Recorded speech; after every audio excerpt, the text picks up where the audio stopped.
In this video, we're going to cover the topic of the addictive personality.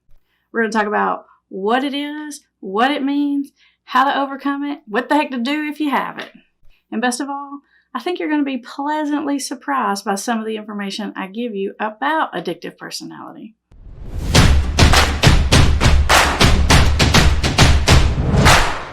For those of you who are new here, welcome to Put the Shovel Down. I'm Amber Hollingsworth, and this YouTube channel is designed to help you understand the science and psychology of addiction so that you're always 5 steps ahead of addiction and you can get your life and your family back on track and get back to living the life that you want to live. Okay, back to our topic of addictive personality.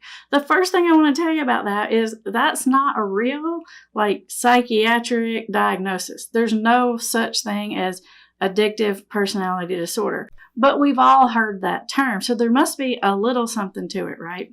Now, in doing research for this video, I watched a couple of the other videos about addictive personality, and people were talking about the personality traits involved with someone who's more likely to be addicted. And a lot of them said things like, decreased impulse control, more anxiety, more depression, and I thought, well, I guess I could see that if you had those things, it would make you more likely to develop an addiction. But to be honest, I wasn't really connecting to that because what I'm usually thinking of is the type of person who usually does everything excessively. And I guess that's the thing about using a term that's not a real term. We all have these different ideas about what that means. And so when we say it, we're thinking different things or we're trying to convey a different thing.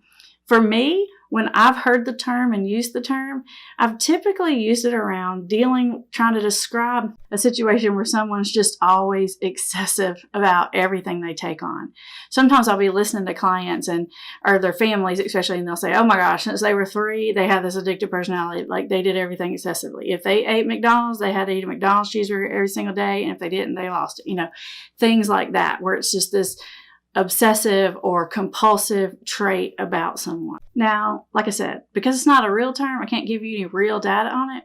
But my guess is if you are the type of person or your loved one is the type of person who has ADHD, you might have a lot of these characteristics that we call addictive personality.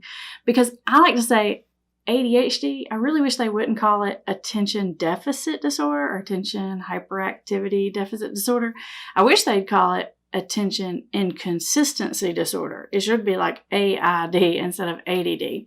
Because when you have this, it's not so much that you can't focus on anything, it's just that your focus is inconsistent. And I find that people that have ADHD focus on some things to a degree that no one else could possibly keep up with. And then other things, they can't focus on them at all. And I can speak a little bit to this because I'm one of those people. And I would definitely consider myself a kind of person that has this addictive personality trait. I can definitely get excessive with pretty much almost anything. So if this is you, if you're relating to this, or this is your loved one and you're relating to this because of your loved one, I want you to maybe think about this a little bit different. Instead of thinking about this trait, this quality, this part of your personality as being a defect or a bad part, I personally think of it as a gift. It is in some ways a biological advantage. Your brain is wired up to cause you to think obsessively about certain things.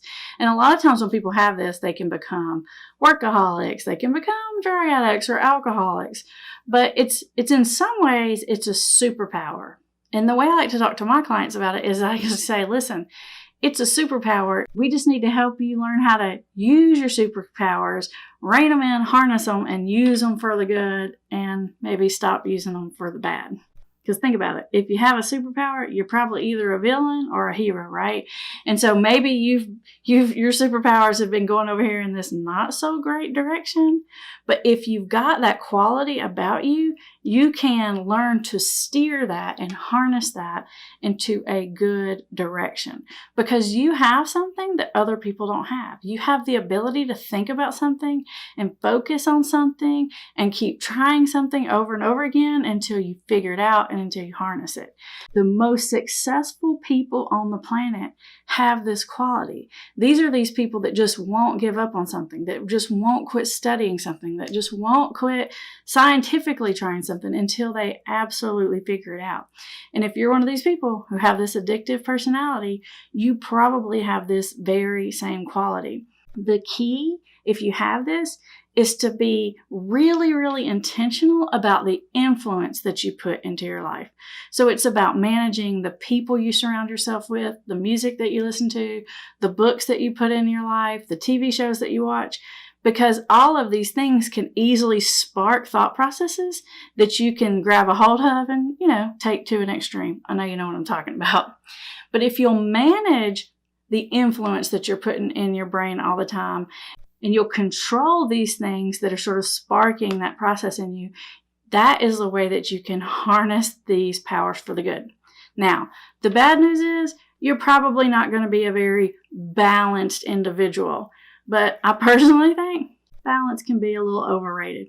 I know that's a little different and weird, especially to hear a counselor type person say, but you know what? No one ever did anything great while being balanced. Now, I do think it's somewhat important to, control your superpower. You got to harness it in. Think about all the Spider-Man movies when Spider-Man first gets his powers and they're sort of out of control and doesn't know how to use them well. And it's a big mess. You don't want to be like that. You want to learn how to manage it and harness it so that you can sort of turn it on and turn it off when you need to. But if you can start to accept this thing about yourself and even understand that it may be a gift or an advantage, then you can do some very, very meaningful work in your life. If you can put all that energy into doing something that you feel is productive, that helps you, that helps other people, you're going to walk away from that liking who you are as a person. You're going to be proud of yourself. The people around you are going to be proud of you. And yeah, okay, I know you might not be the most balanced person, but at least you're doing something that makes you feel good about where you're putting your time, energy, and efforts, and not somewhere that you feel bad, shameful, and regretful about where you're putting your time, energy, and efforts. So if you're one of those people that has addictive personality, please realize that you have a gift and you can choose exactly how you want to use that. But of course, the first step is to not be wasting your gift on these counterproductive addictions. So up next, here's another video on exactly how to beat those addictions so you can get back to using your superpowers for the good.